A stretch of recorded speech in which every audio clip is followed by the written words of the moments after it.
Уметноста, велат, не го менува светот сам по себе, но го менува начинот на кој човекот го гледа светот, а тоа е почеток на секоја промена. Во време на брз развој на технологијата и дигитален свет, уметноста станува еден своевиден простор за израз, развој и поврзување, но колку е важно да се негува креативноста, особено кај најмладата популација. Добар ден му велам на мојот гостин Томас Димитровски, уметник, моден креатор. Се по нешто. Од се по нешто, да. Добре дојдовте. Пред се едно големо добар ден на сите гледачи на телевизија 24 на цела Македонија.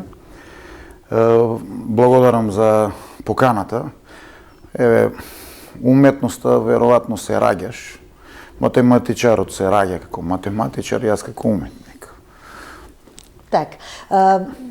Зборуваме, сега пред малку зборувавме со професорката околу еден, за жал, немил настан меѓуврсничко насилство, кое што особено кај помладата популација е се поизразено. Но еве, можеби на самиот почеток ќе го искористам вашето гостување од еден друг аспект. Колку уметноста може да ја канализира онаа креативност од најрана возраст кај најмладата популација и колку можеби е дополнителен мотив да се градат подобри и општествено одговорни, да кажам, граѓани? Многу, за жал, нашата држава не го свати дека спортот и уметноста и културата се најефтините амбасадори. Државата најефтино што може да помине без влог, а да ја промовира државата е уметноста, културата и спортот. Сега, кога кажавте ова врсничко насилство, забележав дека имам еден тип на ученици кои што малку не се уклопуваат у средината во која што се во школата. И имам и случај кај што децата прават булинг према. Но еве да ви кажам еден пример. Баш скоро јас исто имам керка малку поголема и една е 12, една 22 години. Баш на родителското спомнувавме ние на старто да ја деградираме културата. Што значи тоа? Значи, еве, се раѓа човек со ум на уметник и ум на бизнисмен и ум на математичар и што да било, плочкар, еве, физички работник, се раѓаш да ви е телото спремно за работа. Ние уметниците сме родени такви. И сега кога дојде часот по ликовна уметност или музичка уметност, ние си направиме у најдобра форма, резултатот се добива петка. Но за жал, подеднакво добиваат сите петки. Оти замислете во свидетелството на некој од децава да истоја двојка, тројка. Родителите веднаш тоа е несватливо. А математика не ни оде. Значи, секој уметник не му оде, тоа е сосема друга перцепција. Тоа јапонците го и докажале дека тоа е научно докажано. Во малиот мозок различи се свиоците на мозокот, за да бидеш уметник, тие од мали години знаат што ќе бидеш. Зошто моите деца не добиваат двојка или мислам реална тие да заслужуваат двојка или тројка математика, зошто не добијат математика петка? Во суштина не се борам ја за таа петка да биде по математика, нека си стоја таа двојка. Но не е коректно према уметникот во основното школо, уметничкиот дух на тоа дете, кој што е талентирано го изедначувате. И вие во општеството ги деградирате сите уметници. А за жал, ние го тоа гледаме како потценување. Пример, еден уметник у Италија у милионски суми продава, ни еден бизнисмен не може толку да спечели колку некој уметник може да продаде некое дело.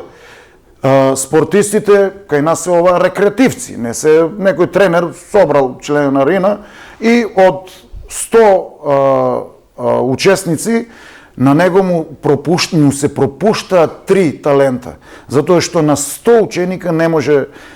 Ова сега се надоврзувам, кај мене има помал број на ученици и јас ако видам дека детево стварно не има абер, стварно го кажувам дека малку е потешко да се работи, но обично со децата ми е многу полесно, тие се сунгер сакат. Имав едно време и арт едукација и за возрастни.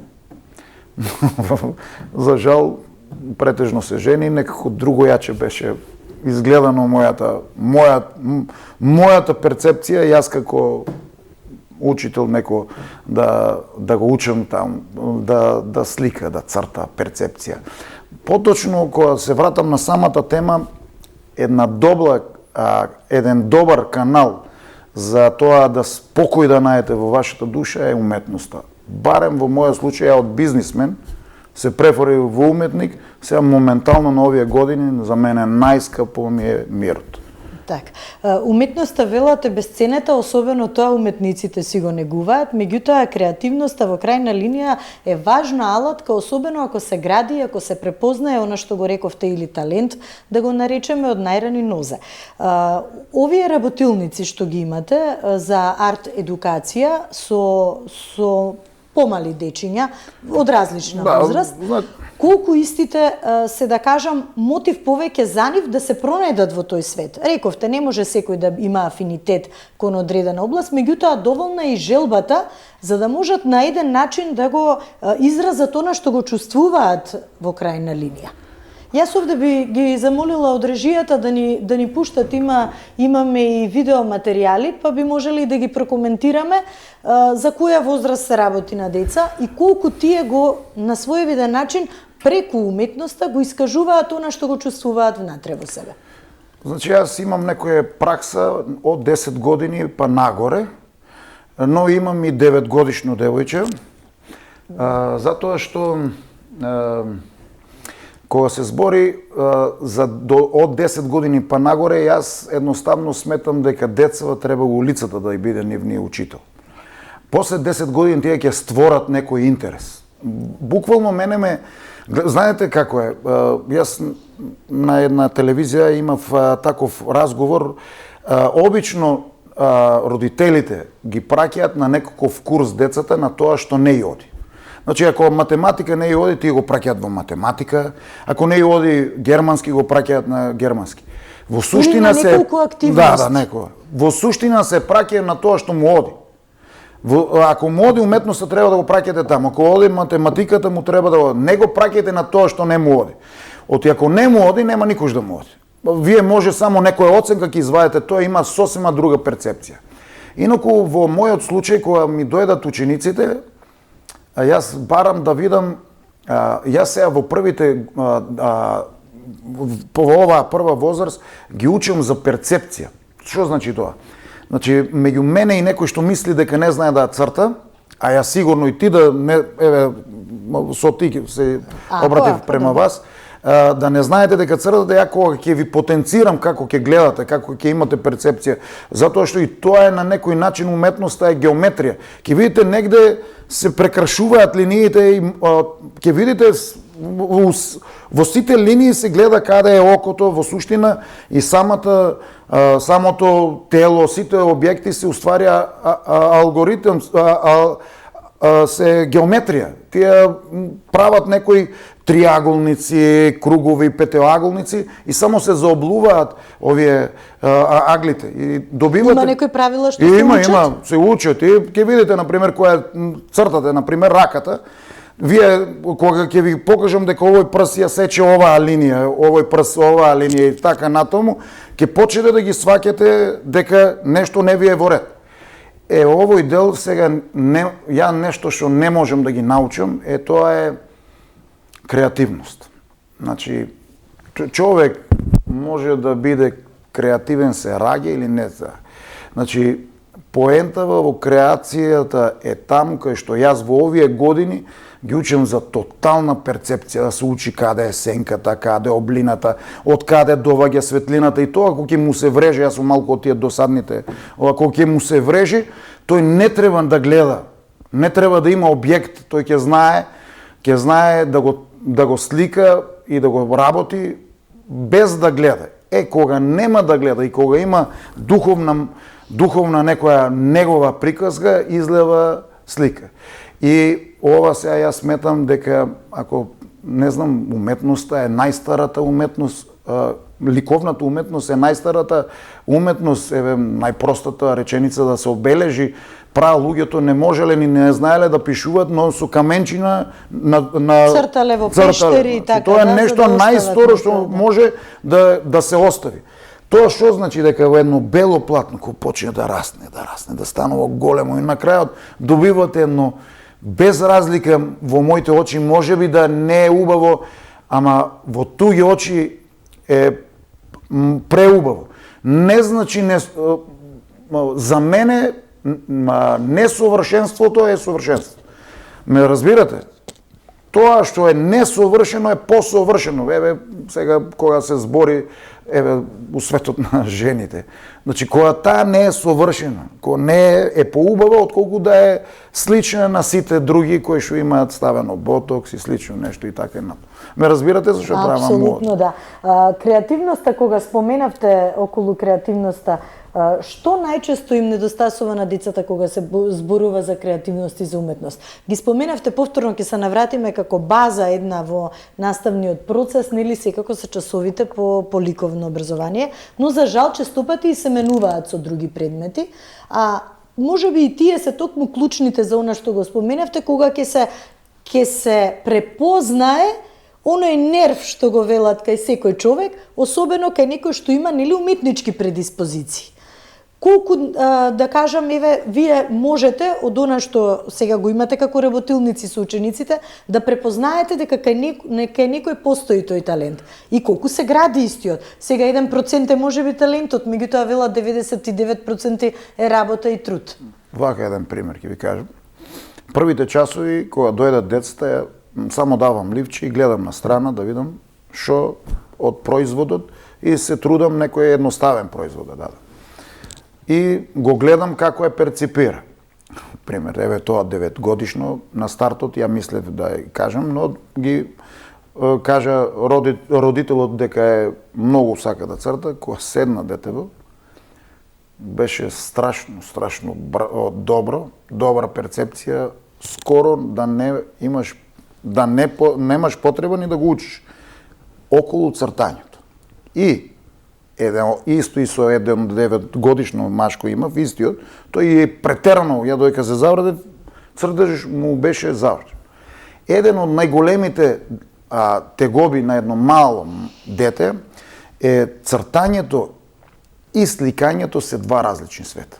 Што значи тоа? Имате бел лист. На белиот лист потеглувате линии и тие во кратко време добивате производ. Форма некоја. Форма. И вие имате фокус само према тоа затоа што е бел листот, ова се црна. И многу талентирани деца завршуваат, што би рекле овие англичаните, drawing, цртање. И ние сликарите се навредуваме, вие црташ, не, ние сликаме. За една слика има позадина, има светлина, има облина, има приказка. Тој дел е најтешко. Значи тие цел процес е тоа практично. А не само, знаете кога ќе нацртате некој лик, во сликата мора да има позадина. Ме разбирате? Дали ќе има ведро небо, дали ќе има приказка, а во цртежот имате фокус стриктно. На платно тоа не е така. Сега кога збориме исто за ова за кога се збори. Например, имам едно девојче кое што е, ако го гледаш како талент, како малку послава е од сите други. Но има еден левак, еден тип на прљаво цртање. Знаете што значи прљаво? Не е фокусирано, не е чисто. Нејзините слики не се чисти, не се. Нејзината слика ми збори. Ме разбирате? Кога направи некој лик, како делче му дадеш лик да прави на некој портрет, а изгледа како од вие убавите приказки некој кој е направен. Она ми е совршен дел да прави за некој стрип, за некој несовршено, например, кога ќе направи некој лик, не личи на тој што го гледа, но има автентичност. За некој чудо, на мене ми се повеќе свиѓа некој совршено цртање. Затоа ви велам многу често несовршенството е совршенство. Меѓу моите очи и тугите не се исти. Знаете, да правиме за боја муабет, Ја и ти нема да се сложиме која е најубава боја, затоа што вие ќе мислите дека е една, ја ќе Во колоритен свет диоптријата е различна, секој е различно. Замислите за боите, а не па за вкусовите. И затоа и не е случајно кажано, за вкусови никогаш не се прави муавет. Но тоа е она што еве и од најрана возраст ги гради. Ова ми беше прво прашање, меѓутоа еве се надоврза на разговорот да биде еве кон средината. Што ве мотивираше да почнете еве со најмали? Велат децата се најискрени критичари, најискрено влегуваат нели во целата приказна. Креативноста е една работа, но работата со нив е сосема друга. Како е да се работи, каков е фидбекот, што е она што тие еве ве учат можеби вас? Вака сега, не знам дали случајно, не случајно, јас сум многу голем љубител на деца, но не знам дали е за уметноста правевме еден мој претходен процес, уметнички процес, јас сум моден дизајнер.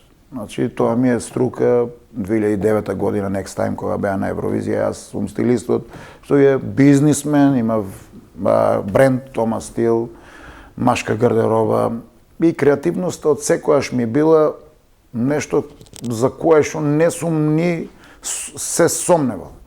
Но процесот во животот не бива се како ние сме помислиле. И тоа е една моја пресвртница на пред ковидот, ама и ковидот како капак. Знаете, секој, посебно во овие наши години, доживувате некаква психолошка форма за која што паѓате со целиот интензивитет. Најинтересно е кога сте млад, кога паднете, знаете дека имате време да се подигнете. Па паднете, имате време да се подигнете. Ентузијазмот е ентузијазмот. Сега овој период од возраста во која што се наваѓам, знаете дека и подигањето нема да ви значи ништо. Значи, вие прекинувате да фантазирате за Ламборџинито, знаете и се помирувате во овој дел. Сега тој процес е релативно тежок и за возрастен човек. И јас знаев дека преку уметноста е лично мој спас.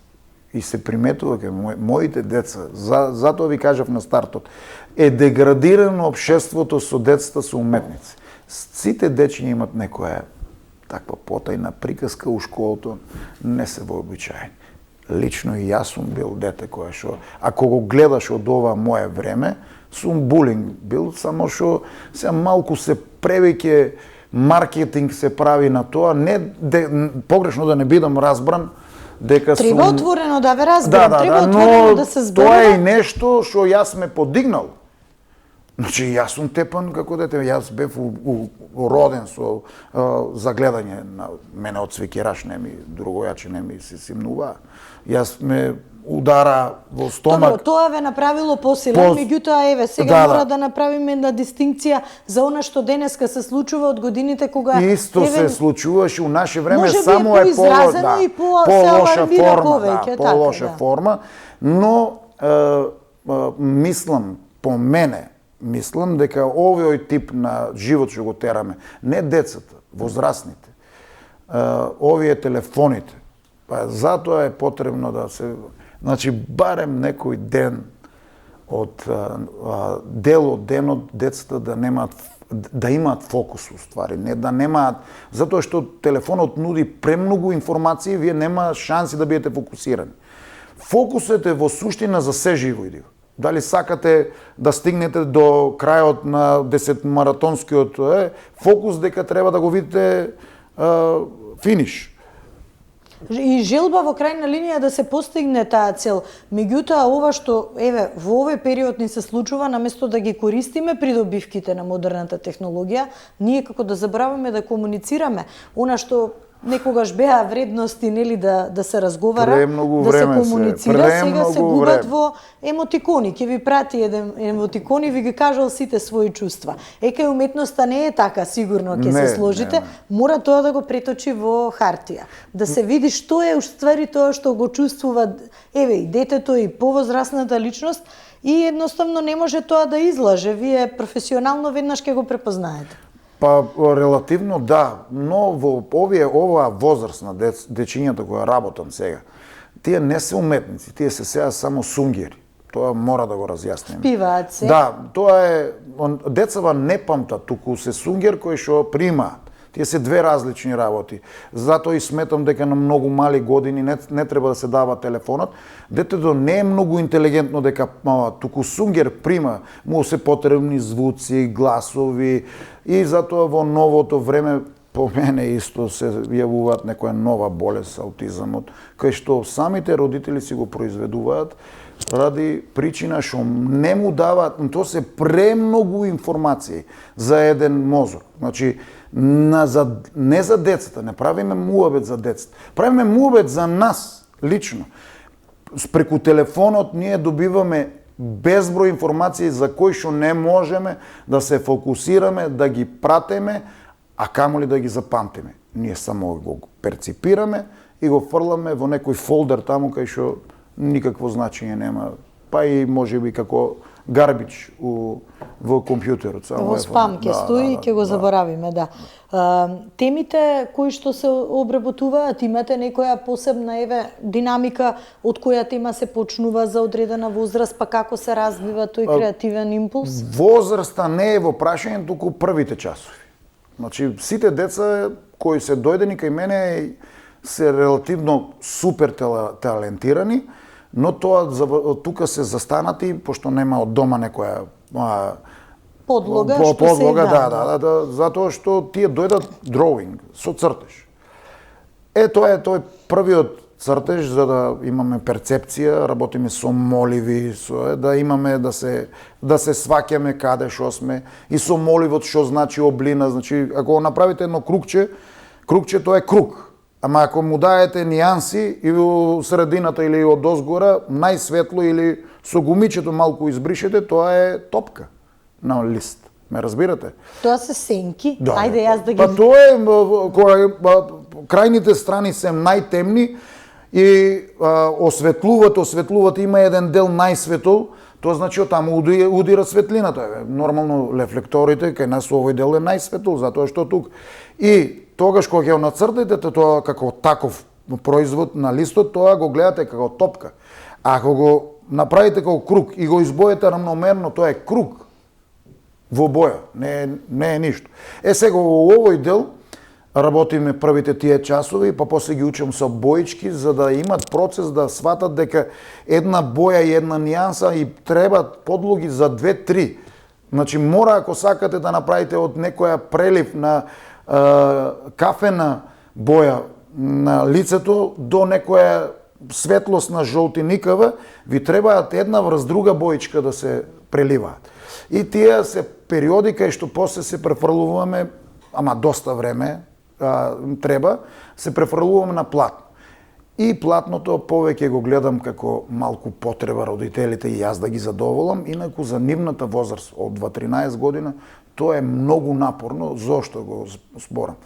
Првите 1, 2, 3 фази, без разлика дали се они, дали се јас, имаме една фази каде што ни се повраќа од сликата. Значи тоа е платното, не игра со нас. Мора да впие, мора тоа како, јас првите потези е како трето деление да цртам. И ако не знам дека има процес да стигнам до перфекција, му треба 10 процеси, јас ќе се откажам на првиот и на крајот. Разочарува тоа во таа фаза? Тоа јас од го знам, не ме разочарува, ама за децата ги разочарува.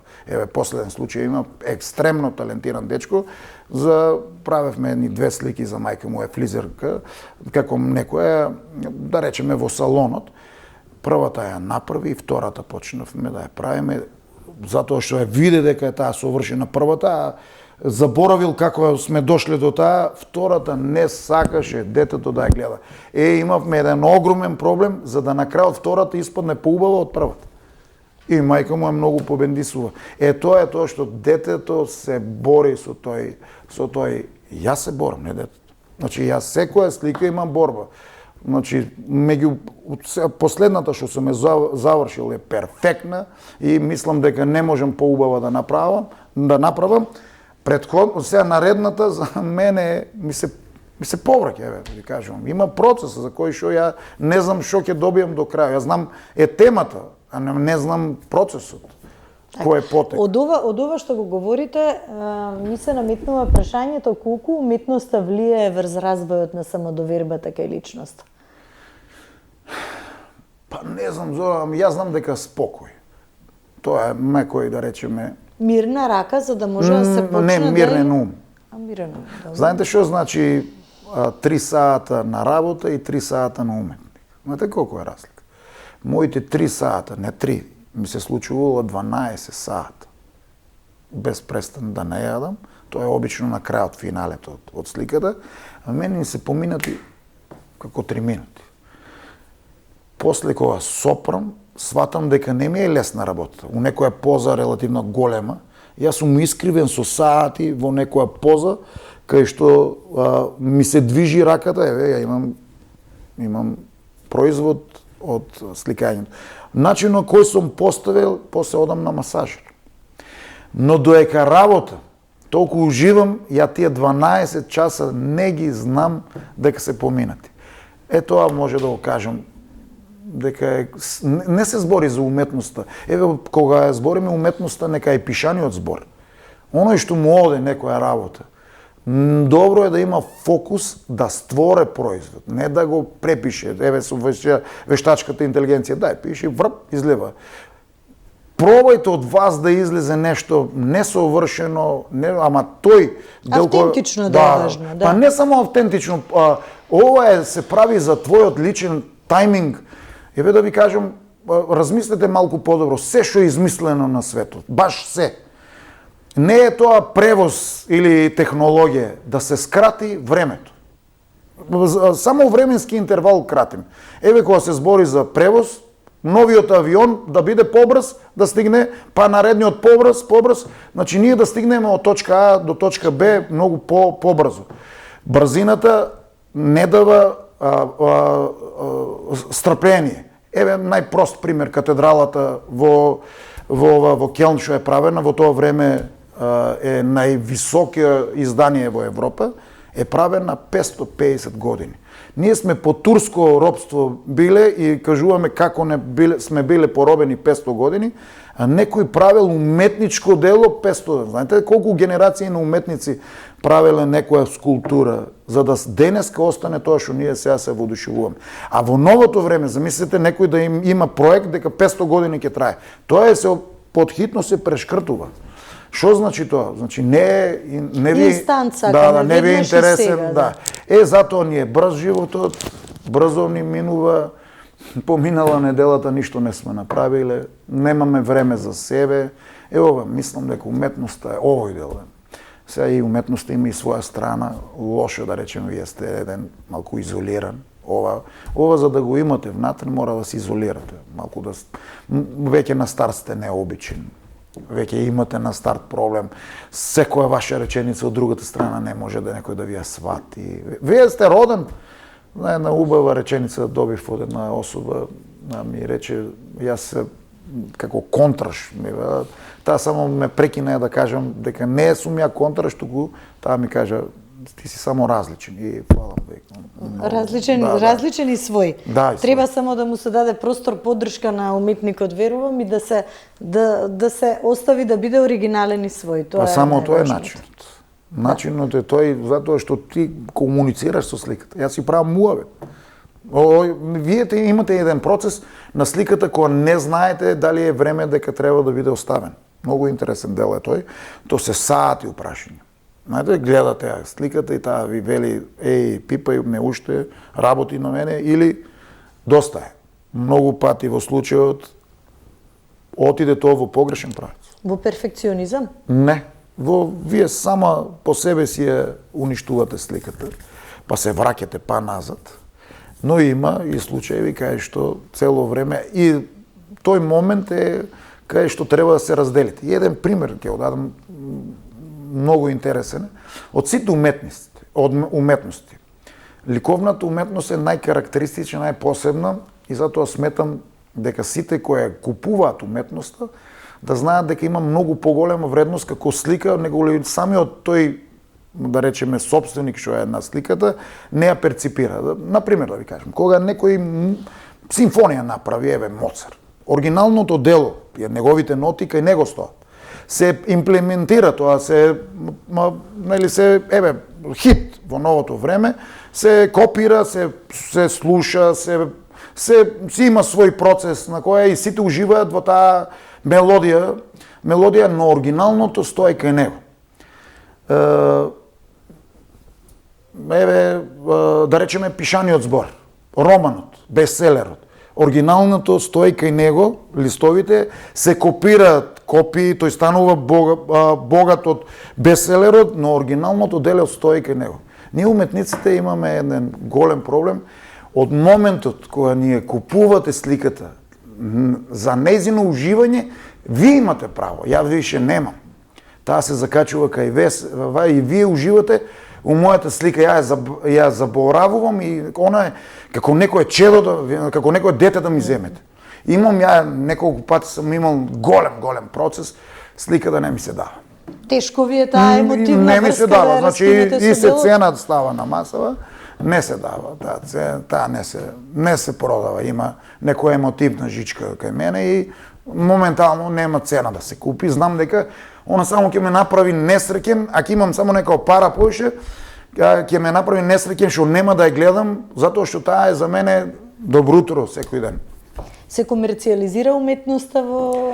Мене лично ми смета се комерцијализира, например, многу од уметниците, многу од луѓето немаат право да си дозволат се копира, самиот уметник си прештампува, се става потпис и некој има штампано дело. За мене лично не својствено. Јас која правам сликата, тоа е баш интимно.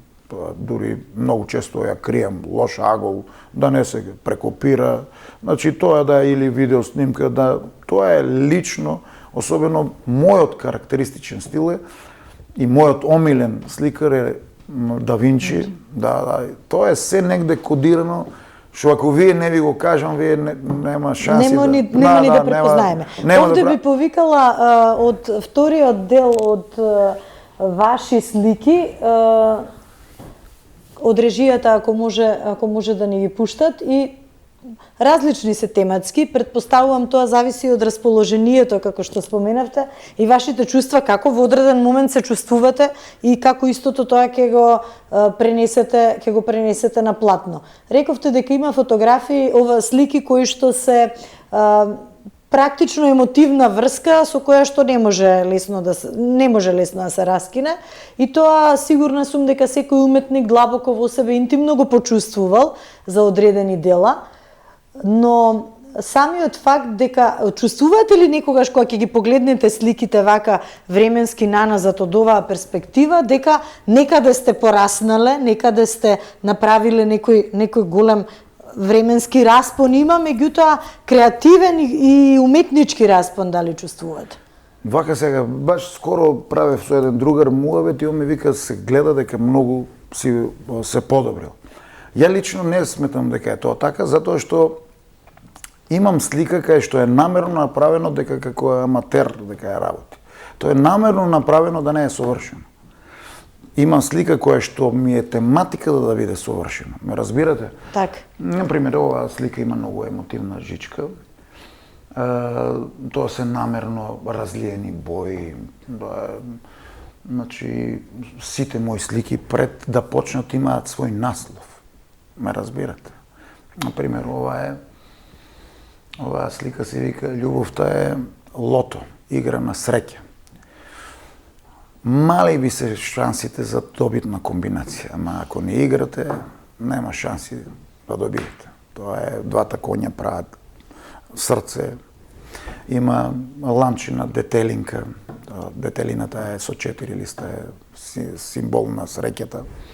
Не знам дали го приметивте еден лав, тој лав црно-бел што бе пред малку.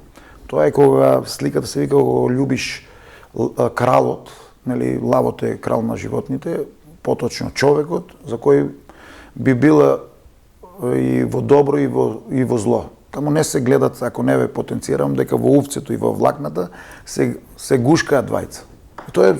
Тоа е многу интересно. Тоа само изострено око треба или Не, тоа е само фокус, да ви кажам колку е перфектно нацртано.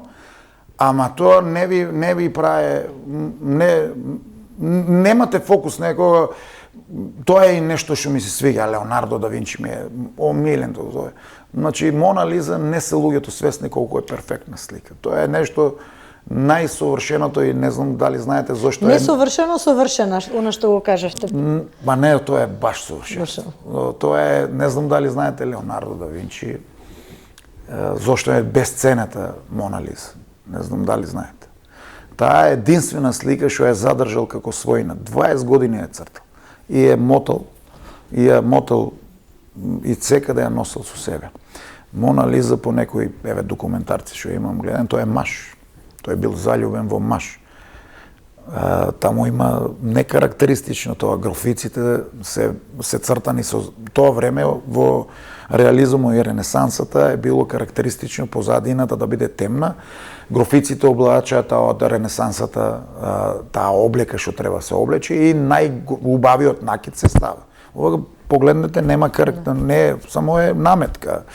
Во позадината имаат контра, река, има нешто необично за тоа време. Еве тајната вечер. Тајната вечера ви е надреализам. Ние го гледаме како некоја слика. Тајната вечера е од тоа време кога бил Исус Христос, ниту имало таква маса, ниту имало таков плафон, туку нашите очи ја гледат најубавата верзија од апостолите. Тоа е невозможно од времето кога бил Исус Христос, ни таква маса да има, ни таков плафон, ни ништо не. Тоа е негова верзија на гледање на апостолите и не знам многу од делата на Леонардо да Винчи не ги знаат. Тоа е совршенство. Тоа не е само бил сликар, тој е и архитект бил. Хеликоптерот тој го нацртал уште тоа време, го нацртал за да денеска го видиме дека изгледа така. Замислите 1500 и не знам која година е тоа. Значи тоа човек и тоа е мојот, мислам, тоа ми е некој двигател кодиране. Значи имам многу, например имам слики интимно кај муштери што имат во црното црно има. Вие на слика нема шанси да го видите.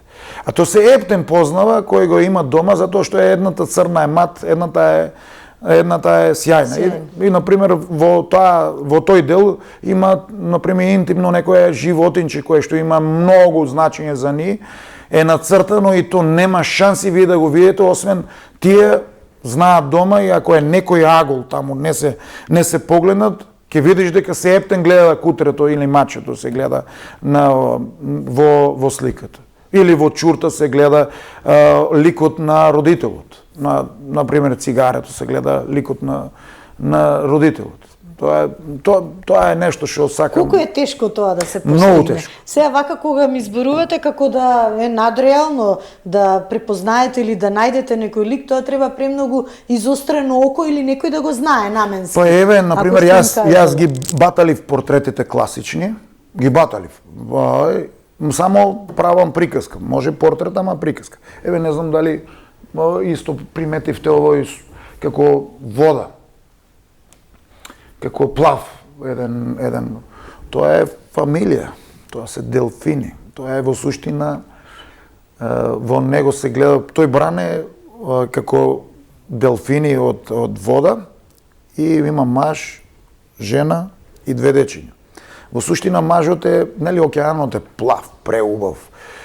Го гледате како совршено, ама тој како одите подлабоко и се подлабоко. Не, ова плава, ова. Го гледате, ви изгледа како некоја мрчканица, така, некоја плава.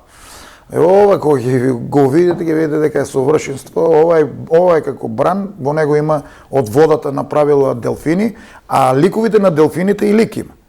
И сега, ако не ве потенција, ама знаете колку е совршено, се гледа Ептен. Во суштина, тоа е да се докажем океанот, вие плав, преубав, имате хоризонт, гледате. И тука доека сте на плажата, тоа ви изгледа совршенство, нели? Но замислете како одите подлабоко, тоа е се потемен, грабливци има се повеќе и повеќе. И најнеоткриено нешто е водниот свет, а не копнениот свет. Ние за водниот скоро ништо не знаеме. Сувоземниот го знаеме. Сега тоа е животот. во тоа длабочините и во темнината го пуштаме родителот, поточно таткото, да влезе прв да види, а мајката е позади да ги надгледува двете делфинчиња или двете дечиња. Заштитнички, а ово е, таткото е тој што треба да прави продор, да се види, но сепак треба да ја осета таа длабина, таа темнина. Многу се битни тие децата. Ние, можеби, овој случај со децава е премногу сме заштитнички настроени. Премногу сме, значи е смешно за децата нонстоп да му викат дали си јадел, дали не си јадел. Замислете, најосновно нешто е во човечанството да се прераните, инаку нема шанси да преживеат. И тоа за храната е најглупаво да му зборете на детето, затоа што ако не му даете 2 дена да јаде, не да му даете, еве, не тражи да. Третиот ден он по животински инстинкт ќе бара да се храни. А после ние дај да јаде, го навикнуваме да јаде и после еден период станува.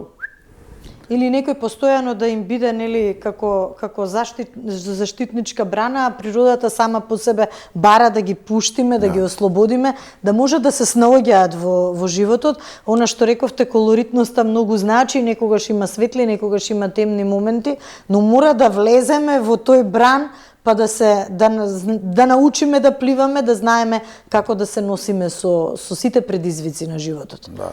Имам исто една слика, баш како вага е. Малку, јас сум личност која не чита ништо за хороскопските знаци, но многу знам за нив и не случајно ги сретнуваш луѓето. Ќе видиш дека стварно кореспондираат голем број од тие со карактеристики на хороскопските. И дури теза имам дека не е тоа кога сте родени, туку кога сте зачнати. Поточно кога се прави таа нервената туба на ембрионот, мајката има своји емоции, ако е топло, ладно и се прави некој формат на лица. И има една баш вага, тоа е делче од животот, така доживувам сликата, дека сите до еден мора да го видиме и темниот дел од приказката на животот. Тоа е тој зашо ни треба да малку да се подигнеме.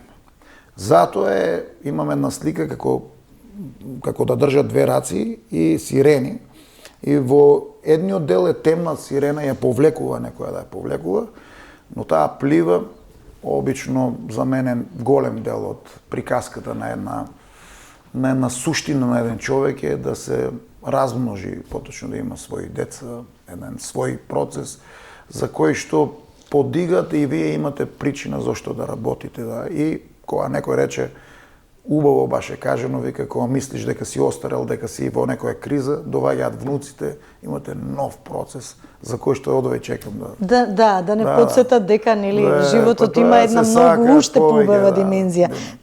Споменавте, добро сега да не отидеме во друга тема, меѓутоа јас имам неколку, не многу, имам неколку пријатели ваги и сигурно сум дека ова што го споменавте важи и за нив, се исклучително добри луѓе, харизматични и искрени. Нешто што можеби најмногу ни недостасува сега во ова брзо темпо на живење, да имате спроти себе искрена личност која што секогаш ќе ве разбере, ќе ве сослуша и во крајна линија ќе ве сака онакви какви што се. Нели за оригиналност стануваше збор? Гледате, кога имате муабет со некој што е искрено ви каже, вие знаете на чисто со. А замислите лично кој свој аватар си прави. Мене ми е најкриво кога личности почнат да раскажуваат најубава слика за себе. Што не е реална. Мислам, не е реална негова. Не тоа значи дека јас сум добар, тој е лош. Тоа не е реална негова. И он има негово лично соочување со. А уште поголем проблем имам затоа што јас имам погрешна слика на личноста. Сега да бидеме искрени, у ова наше општество, таквите оригиналните и искрените најмногу патат. Замислете кога наидете на човек да му кажете својата мана без неговата мана со намера да биде подобро, тој ви се лути. Ја никош не сум се лутил на своите негативни мои карактеристики, за кои што некои многу добро размислувам дали треба да се сменат, некои ги задржувам затоа што тие ми се една добра блокада да држам на страна. Уопште не сакам да бидам од тој тип дека мора да сум добар, значи ја морам да елиминирам некои луѓе Но не можам, ја немам сила, немам таква енергија да можам да примам толкава информација. И затоа некои работи мои негативни кои што ги знам, не се трудам, знам дека се негативни, ги задржувам и тоа не се намерно, се направени за да можам да си имам една добра бариера, а некои ги менувам затоа што сум сватил дека имаат стварно проблем од другата страна. Еве да, една од тие работи е перфекционизам. Јас нешто што со годините го фрлив на страна. Перфекционизмот ви е една од најлошите работи еден човек што може да ги поседува. За вас е за дичење. Но вие имате проблем со сите околу вас. Постојано се бара нешто идеално, се влече нешто да е замислите, перфекционисти не се сите. У 100 души еден. И вие имате проблем со сите 100. И кога ќе прекинете да го тргате тоа, ќе сватите, например, ја имам со слика некој проблем, знам дека е на тоа место. Не е добро. На очите ми цилеат таму, не знам, ама ја оставам намерно и затоа што знам дека тоа не го гледа некој, не го знае тоа. Тука и некоја девица има замешано, ајде. Кај мене? Не, јас сум стрелец, хороскоп, ама девиците се таков тип. Така, да. Навистина ви благодарам, ужива во разговорот, верувам дека и нашите гледачи исто така. Зборувавме за мощни сериозни теми, преминавме на уметноста која што е навистина еден сериозен механизам, алатка која што може да помогне да се побуди креативноста, да се гради, да се негува, бидејќи во крајна линија во секој од нас има и уметник, има и писател, има и доктор, има и разни професии, само треба да се пронедат и можеби да бидеме искрени, како што рековте, како една од најголемите вредности во животот, да им се помогне, да им се каже на луѓето каде да се пронедат, каде да го најдат она што можеби тлее длабоко во нив. Па еден мал совет, не знам дали при крај на емисијата, еден мал совет на сите родители. Вака да го најпросто објаснам. Едно 80% децата што одат на курс по математика не ја сакат математиката. Кај мене имаат ученици што лично сакаат да дојдат. Ме разбирате што е разлика меѓу тие. Тоа се деца кои лично сакаат да дојдат. И еден добар трансфер да најдат една своја димензија, за димензија кај што ќе најдат мир.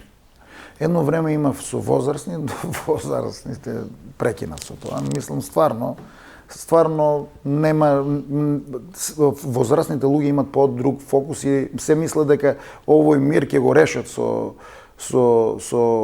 едно време ми се викаше ова е арт терапија.